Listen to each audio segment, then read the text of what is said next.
Dad, I want to be a YouTuber. What? Are you kidding me? Run. Run for your life. Now you know what it takes to open a YouTube channel in 2025. Don't do it. Such an idiot. Let's roll this intro.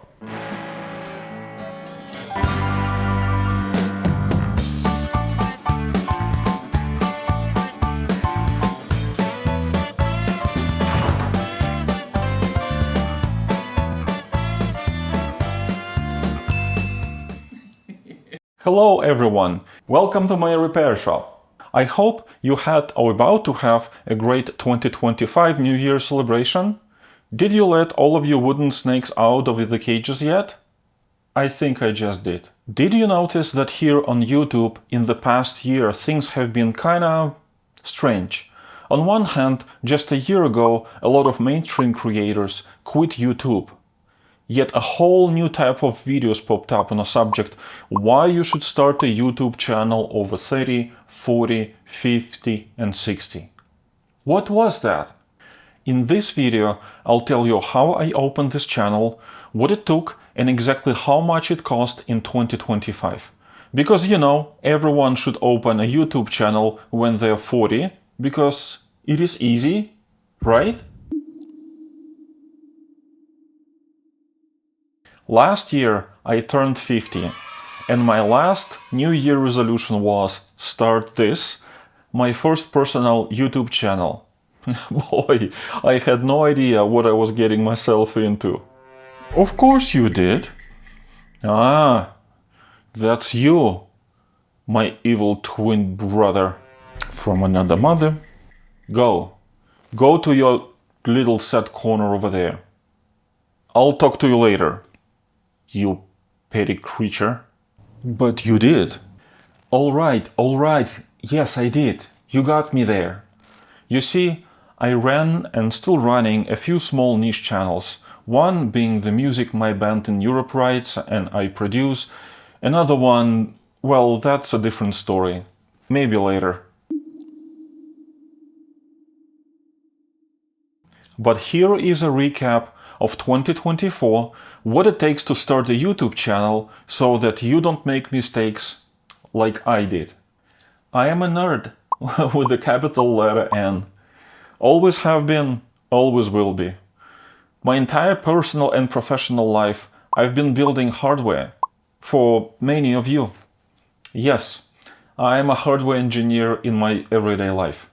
If you use smart home devices, chances are I probably worked on it, so I definitely did not want to be just another talking head on YouTube, which can be easily replaced by AI in a few short years, or even months.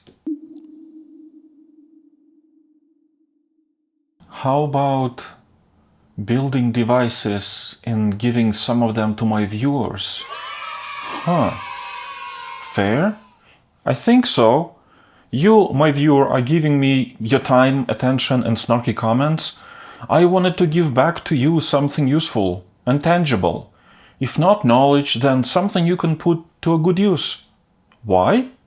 Do you dare to ask why? Because I see that the art of the handcraft, handwork, the art of repair is being lost. Yeah, I got a great sense of humor. Don't you think? By the way, make sure that you hit that subscribe button, because when we reach 100 subscribers, I'll be giving away this funky CRT TV from my very first video on this channel. If you did not watch that video yet, there will be a link right up there. So, said and done. This is what we'll be doing together, exploring weird, sometimes strange devices, and every now and then I'll be giving some of them away. To you. For the first time in my life, I had my own place, my office, which I could build out into a library and maybe a listening room. I could chill, enjoy my favorite single malt, and listen to music on a set of speakers of my dreams. That could be fun. For a week or two. Instead, I decided to do this. While challenging myself in front of the camera solo for the first time, Here is how this space looked when I started. Right, before we start, I need to fix this place. Just look at this. This is no repair shop or YouTube studio. It needs a lot of work. First, everything needs to come out.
Getting walls painted and shelves installed wasn't too difficult. However, I needed to do something with the enormous echo and reverb in this room.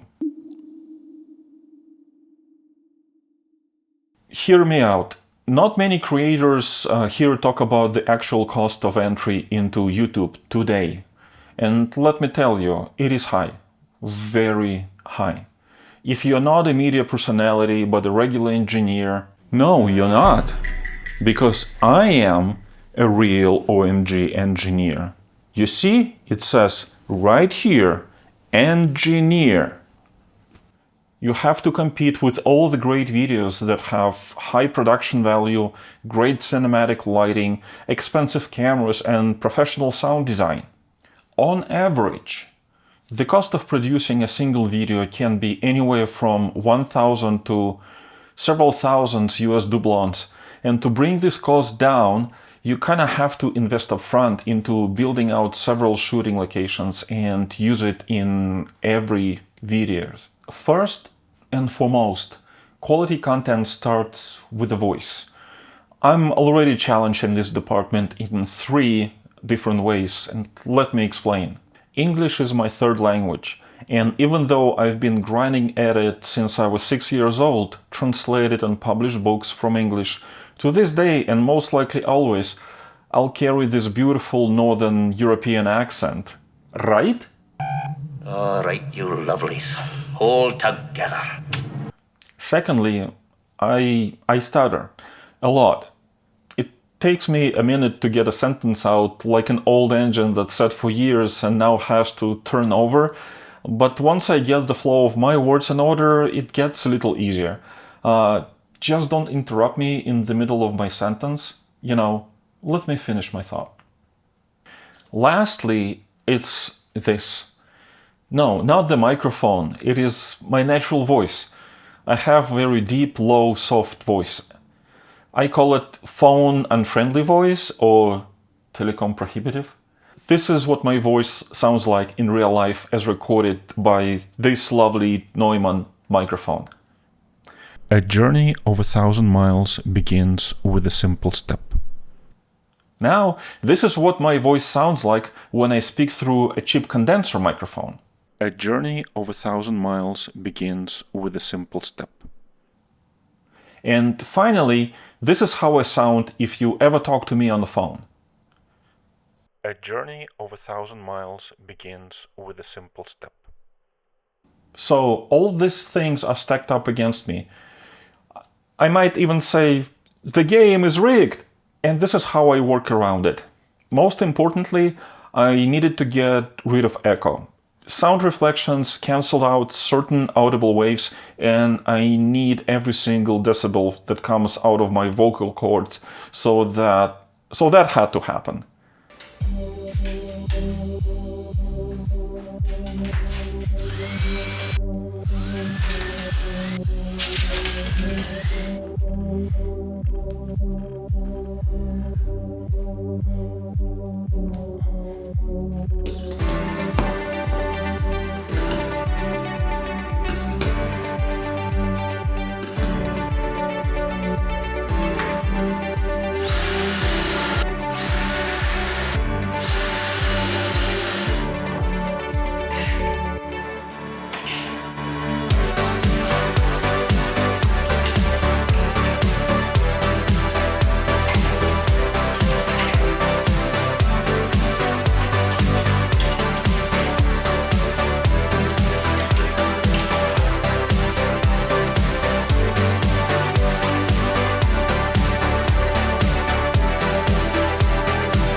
I went with the acoustic panels as the easiest and proven way.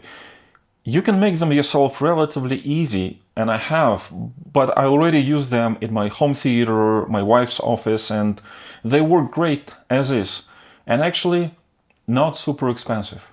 For the ceiling, which is in this room is 10 feet high, I went with the 3 panels 2 by 4 feet each, artificially lowering it to manageable 7. Above the window, right in front of me, I put a corner bass trap, and I needed to add another one to that corner behind me, but I didn't. Keep on watching to find out why.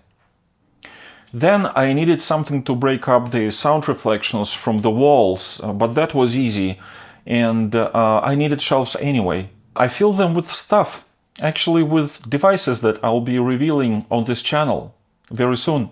Finally, I did not put a rug or carpet on the floor, as I use this space for actual work with tools and liquids. So without a carpet, I reserve to this lovely table pad to cut down on reflections that are closest to me.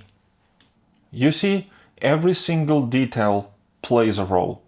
This is what the entire set of audio equipment cost me, including microphones, sound recorders, and other small stuff like cables.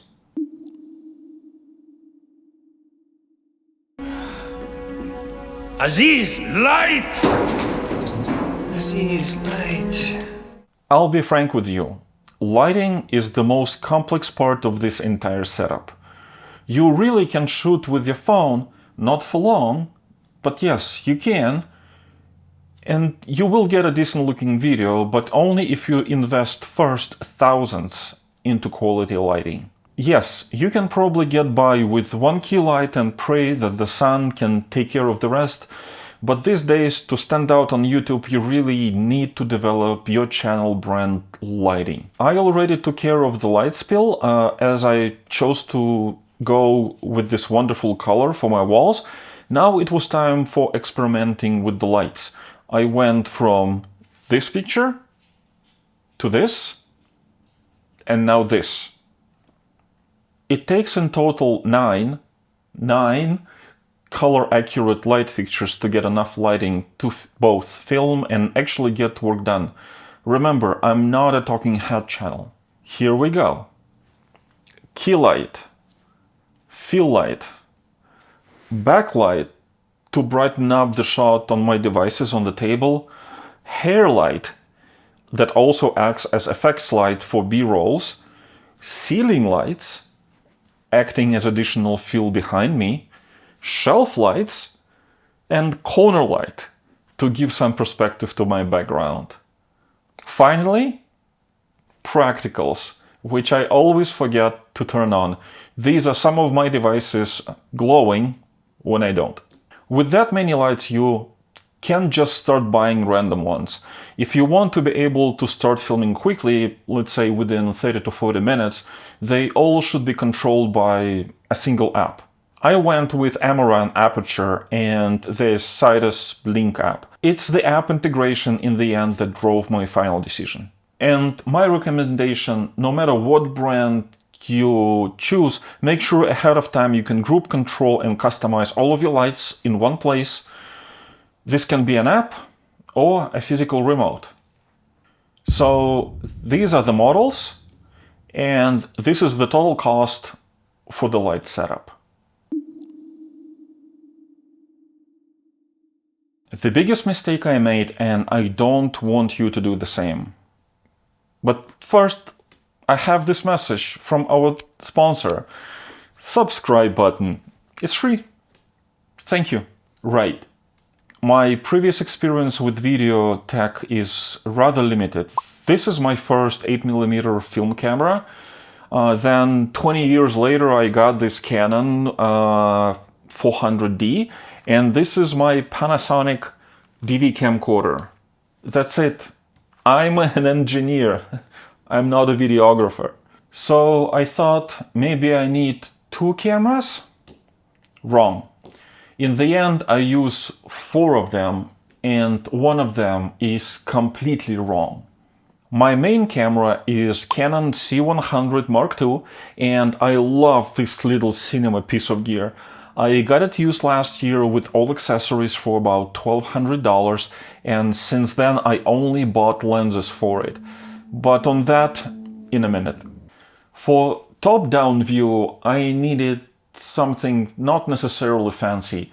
So I found this Logitech webcam 10x optical zoom in e-waste, and I run it through Mac Mini 2013, also found at a local e-waste shop for next to nothing. And it works rather well. To get a good view from behind my shoulder and give you a close-up of the devices I work on, I went with this Blackmagic Studio G2 4K doodle, and I paired it with the Micro Four Thirds to EF mount speed booster, and I'm able to get a close-up shot of any device on my table with the Canon EF24 to 105mm f4 zoom lens, which cost me about $400.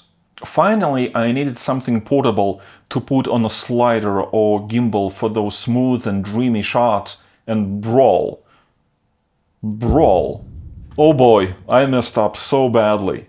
With the tight space in this studio, to get some separation from the background behind me, I could not get another crop or super 35mm camera. I needed a full-frame camera with the wide-angle lens.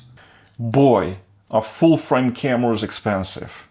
I also needed robust and reliable autofocus, since my A camera slightly lacks in this department and limits me to a center frame focus only, no person detection, no face or eye tracking, very basic focus system. At that time, about a year ago, Sony released their A7 IV and A7C II cameras, so I went with the brand new A7C II as the cheapest full-frame option on the market, and 24mm G Master lens. Because, you know, all talking heads have been, well, talking about it. In reality, this camera indeed has great autofocus, but it has a great flaw, which is why I'll be selling this camera very soon. And I'll tell you all about it after this message from our sponsor. Subscribe button.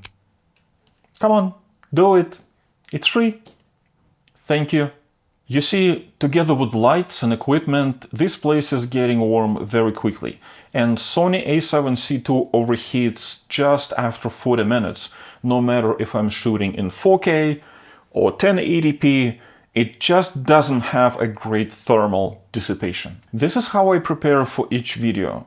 First, I turn on all the lights and go through the checklist. I highly recommend from the start of your YouTube career, create checklists for everything, because you will forget things. So I go through lighting checklist first, then I turn on the cameras and go through the camera checklist to make sure the settings are all there and correct. At the same time, I turn on this small video switcher, which I mainly use for monitoring and as a backup recording in case something goes wrong. It will. Finally, I go through the audio checklist, making sure my overhead mic and my lavalier and scratch mics on the cameras all worked and leveled. Then I have this teleprompter app I run on the Pixel tablet ready to go. Now you would think I'm ready to shoot. No. Now I need to change, make sure as a presenter I'm actually presentable, and then go through the script 1 or 2 times before I hit the record buttons. All this time Sony A7C II is warming up. And by the time I hit the record button after just 30 minutes, it shuts off. Damn. This is the only camera in my setup that does not have an active fan. And for long teardowns and restoration videos, it is terrible. Yes, the picture is great, autofocus is excellent, but if it doesn't work, what good is that? So my biggest investment in camera gear, $2,400 for a camera itself and another $2,000 for lenses, is completely useless to me. Now I have a dilemma. I need a real camera with continuous autofocus that can record for hours without shutting down. Any recommendations? Please let me know in the comments. And while at it, make sure you hit that subscribe button. Also, don't forget about tripods, grips, and the number of the video heads you'll absolutely need. So my entire camera gear cost me this.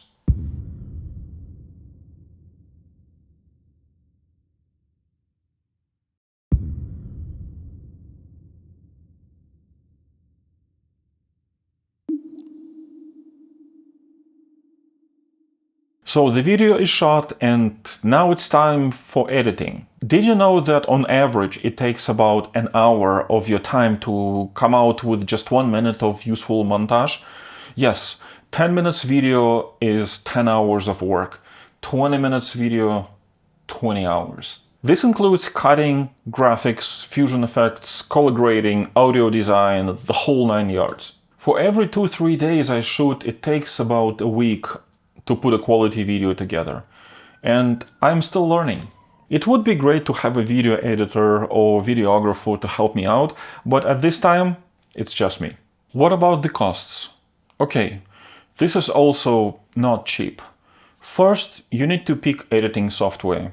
You really have only 3 choices: Final Cut Pro, Premiere Pro, or DaVinci Resolve Studio. All of them are paid for, with DaVinci Resolve being the only one without subscription and just one-time payment for 2 licenses. And trust me, you will need 2 licenses. Let me explain. Why do you need more than 1 license to begin with? Well, consider this. You are in the middle of an edit, which is a large project, and you realize you need a voiceover or a B-roll shot. It's much easier to switch to another computer, open up Resolve, cut a small clip, export it into the main project. You don't mess up your main work, and you always have a backup system to make small things, which are important. It's also useful when you feel stuck on your main edit. Then you can easily switch over to create a thumbnail. So I needed 2 computers good enough for edit and a way to switch between them. Thus, the need for KVM. I planned ahead, and my plan is to have a remote video editor sometime in the future. So I went with the DaVinci Resolve Studio and Blackmagic Cloud solution. An added bonus is that you don't have to buy a license for a full retail price for DaVinci Resolve. Instead, if you buy this handy speed editor or this full-sized editing keyboard, both of them come with the Resolve licenses that you can use for 2 computers or 2 users. In total, here is a full list of the video production equipment and its costs.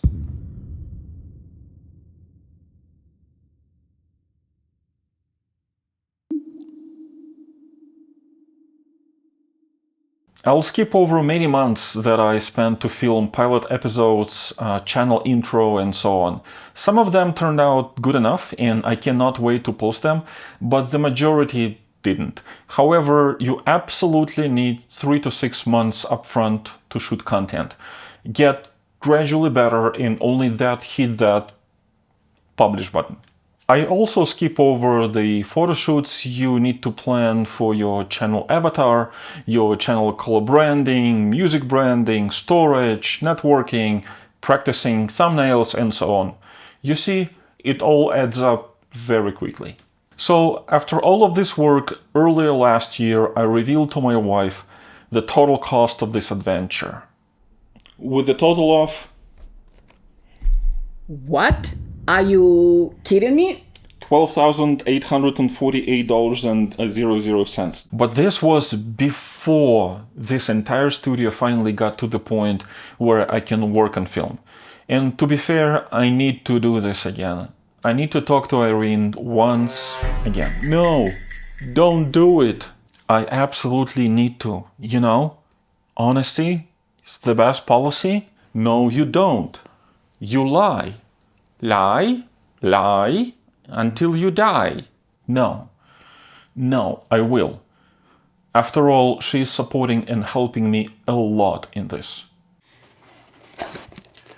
I think we need to talk. Oh no. remember a couple of months ago we talked about this place, this YouTube studio Yep. built out, and I showed you some numbers. Oh yeah. I think I got some numbers slightly wrong. Way wrong, just wrong. The number that we talked about last time, how much it would cost to start a channel and to open and build out this studio, was this one, right? Yep, something like that. Okay. I'm afraid the next number is gonna be slightly bigger. I love you. I love you too. You always support me. Is it in Korean, Japanese, whatever currency? No, it's US dollars. $26,500 to build out all of this. Okay. Oh, I have an idea. What? Maybe I should start my own YouTube channel. Shh. No. Shh. No. Then I can justify all the new books and bookshelves. No. Yes. No. Yes. No. Yes. Yes. No. Now you know what it takes to open a YouTube channel in 2025. Don't do it. But make sure you subscribe and I'll see you in the next video soon. Maybe.